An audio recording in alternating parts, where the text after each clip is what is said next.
If you're curious about the innovative fashion trends being developed that reduce waste and recycle materials, then keep watching today's show.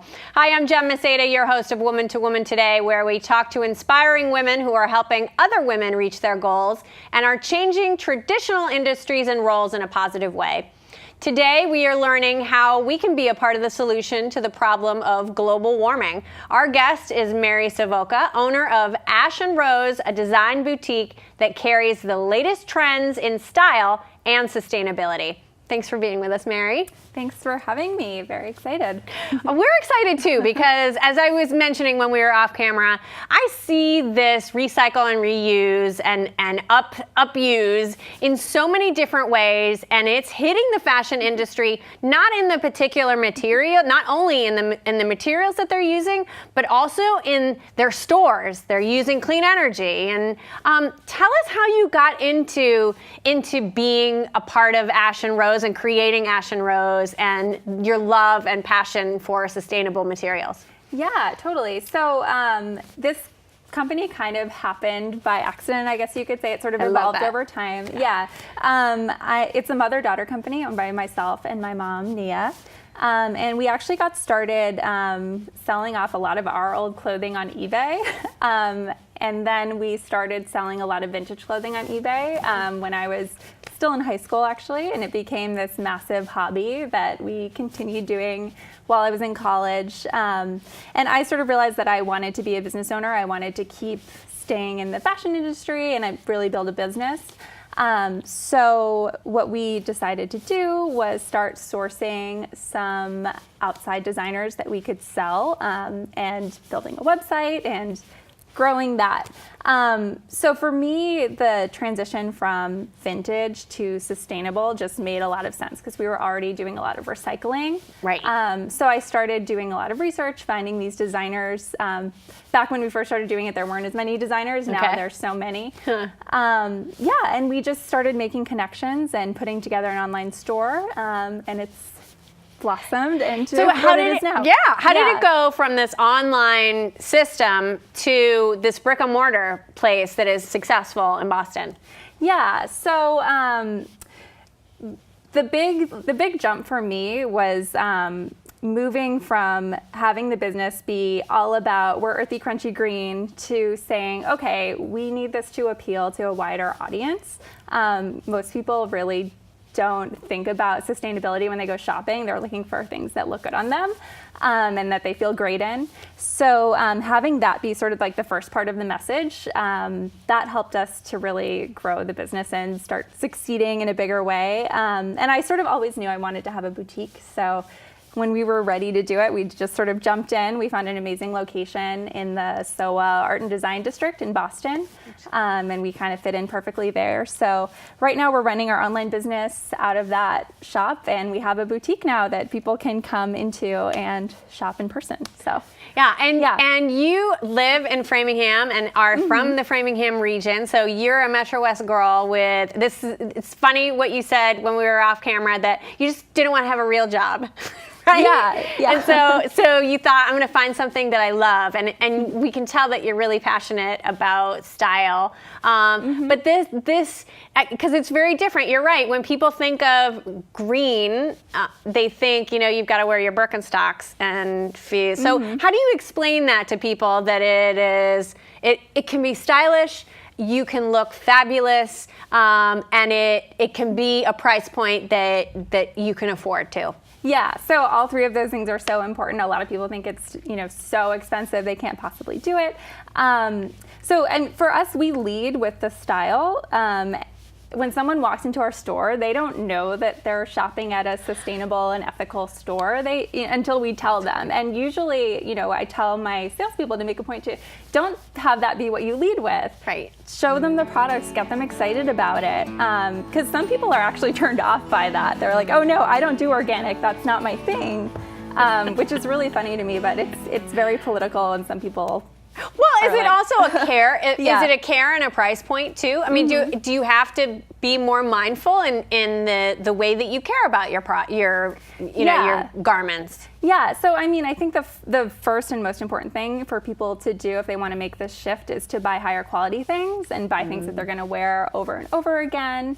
Yeah. And once you get into that mindset where you're looking for timeless things that you'll wear for a long time rather than buying tons and tons of cheap things that are going to fall apart. Yes. Then we can start talking about things like organic fabrics and recycled fabrics and actually looking at the labels and finding out where things are made and how they're made and being a little more mindful of that as well. Yeah.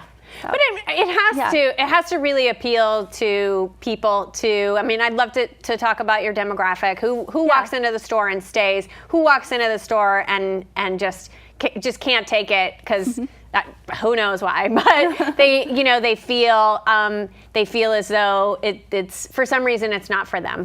Why would they do that? Who knows? But really the sense that you give people is that there's a mission behind the product that they're purchasing. And I feel like there's so many products nowadays that tell a story, right? That was important to you. Yeah, and I think that's what people get excited about when we can actually tell them who made the clothes and the story behind it, rather than just being like, this is the right thing to do. When we can say, here's who made your clothes, here's where they were made, here's why it's going to be such a great addition to your life. And as far as who's coming into our store getting excited about it, it's really people who love our clothes. We have a sort of a distinctive style. It's very sort of boho, a little bit sophisticated boho. If that's your style, you'll be so excited to walk into our store. Yeah. And it's kind of women of all ages. We are a mother-daughter company. My mom's a designer. I'm a buyer. I buy from other designers and bring them in.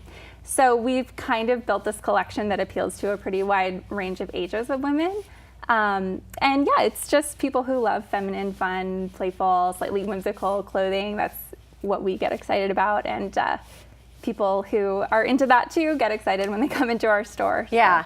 And what's great about your boutique is that every product is, like we said, it has a story, but it's also very special. You wouldn't be able to go into your boutique and then go into a mass marketed, big box store and get something that's similar. They might have organic. It's probably very, very limited. But the pieces that they have are mass produced and they just aren't, you look like everyone else. And sometimes you want to be unique in the way that you dress and in your fashion style.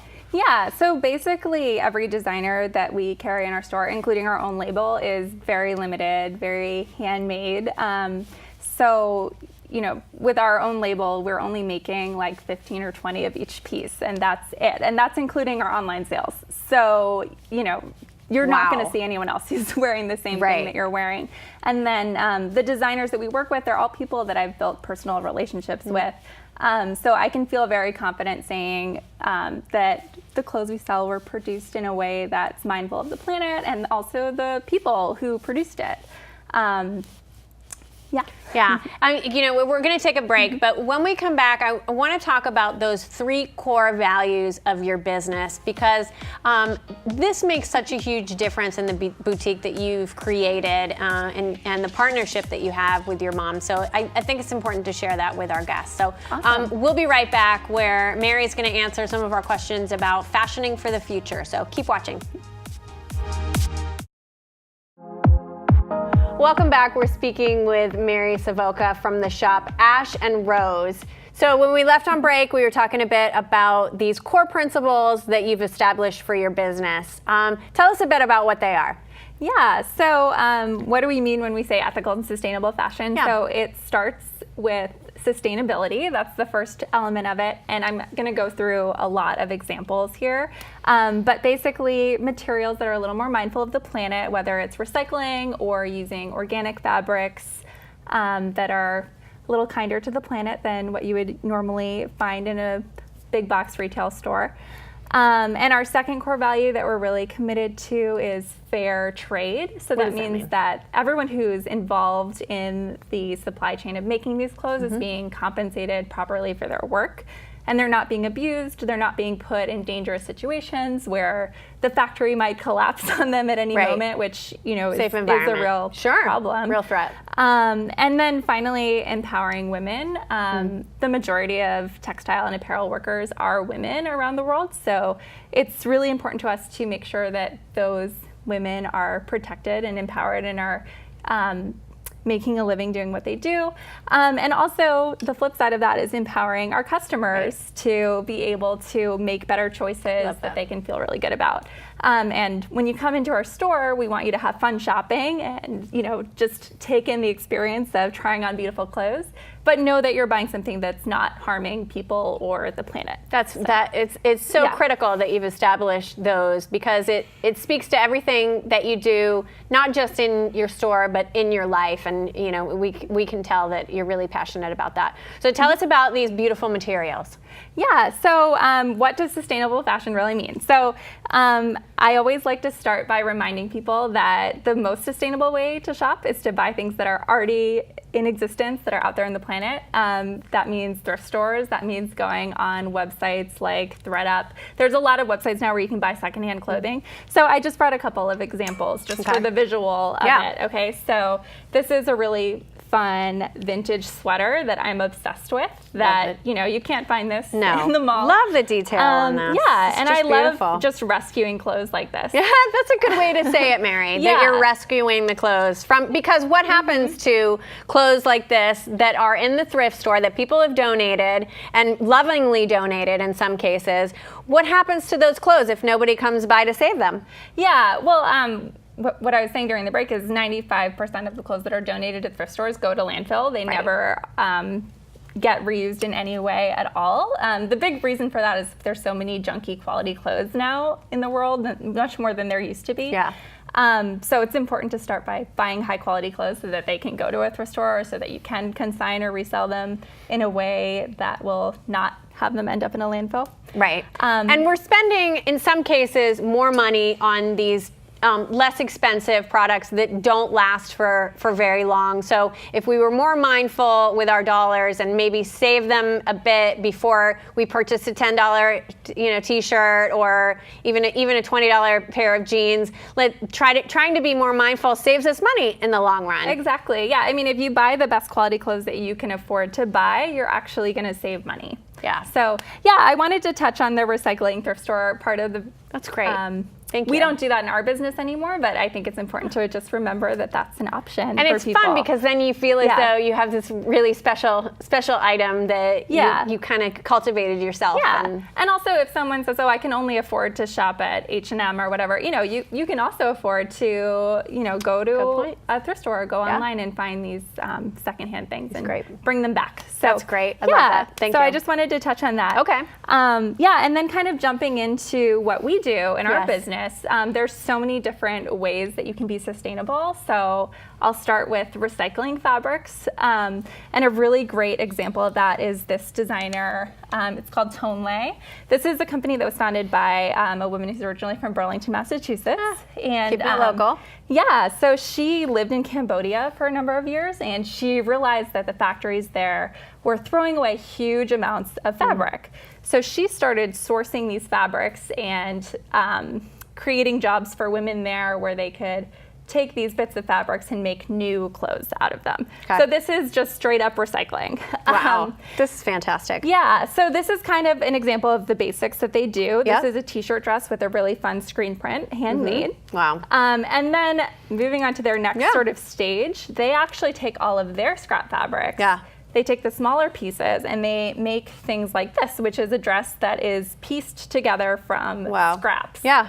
Of the original, whatever which the was original already piece. made from recycled fabric. Right. And then they take their even smaller pieces of fabric and they're making wovens like this. This is incredible. A really fun cropped cardigan. Oh, yeah. This one has been doing amazing in the store. People love it. It bet. looks really chic. Yeah. But it's made from just strips of scrap fabric. Stylish with a great story. Yeah. That's so fantastic. Yeah. So that's recycling. Yeah. And then I wanted to show you guys, this is our private label, which is also made from recycled fabrics, a little bit of a different story. My mom, who's my business partner, designs this collection of really pretty dresses and tops and skirts that are all made from salvaged designer fabrics. So these are some really beautiful lace dresses that she's done. I love this sleeve on that. When a bigger designer is making a collection, they might end up with 10 or 20 yards of fabric that they're not going to use, and to them that's trash. For us, we can make 10 or 20 of the dress, and we're totally okay with having this really small run of something. That's fantastic. And it's really special for our customers too. Great concept. So that's the recycling side of sustainability. And then these are some examples of sustainable fabrics. Okay. So these are new fabrics that are made from sustainable sources. Got it. So these two are examples of organic cotton. Okay. So cotton is one of the most toxic crops in the world. If you think about it, we don't eat cotton, so the amount of pesticides and chemicals that are thrown on cotton plants is really alarming. And it can be really deadly for the farmers and the people who live in the regions who are working picking in those the farms. cotton and Yeah, so organic cotton is a really great option. And basically anything that you can do with cotton, you can do with organic cotton. There you go. And there's more and more designers that are kind of picking this up, using it in their collections. So a couple of examples. Love it. It's beautiful. The color is beautiful too. Now the dye that they use is also an organic dye. Yeah. So these there's a lot of different stances, I guess, on sustainable dyes. Okay. You can do just vegetable dyes and all natural dyes, and we offer some of that in our store. But basically, what we're looking for is designers who are using a lot less water processing their dyes. There you go. And just less toxic. Yeah, that makes sense. So, and then this next one, this is hemp. And hemp is basically like the king of all sustainable fabrics. It grows really easily. You don't need any chemicals or pesticides to grow it. The one obstacle with hemp is it's illegal to grow in many states in the U.S. because people associate it with marijuana. But it's actually a really wonderful, you can feel it, it's really soft. It is really washable, soft. Durable, great fabric. Absolutely. So that's hemp. We have a lot of that. So, you're blowing my mind with this because, as I mentioned, I'm such a convert now. So I really appreciate you being here and sharing this, because I would have thought that a material that is of high quality, you can't just throw it into a washing machine and wash it, but you actually can. Totally. Right. Yeah. And that's really important to me when I'm buying this stuff. I'm looking for things that ease of use, easy to wear, easy to care for. Affordable, within reason for regular people to buy. Right. This is regular people. Because we're all regular people. I mean, you can buy really, really, really expensive sustainable fashion, but our store is not really about that. We're trying to stay at a reasonable price point. So you can be stylish. You can also be mindful of the dollars that you're spending. Ease of use, ease of material.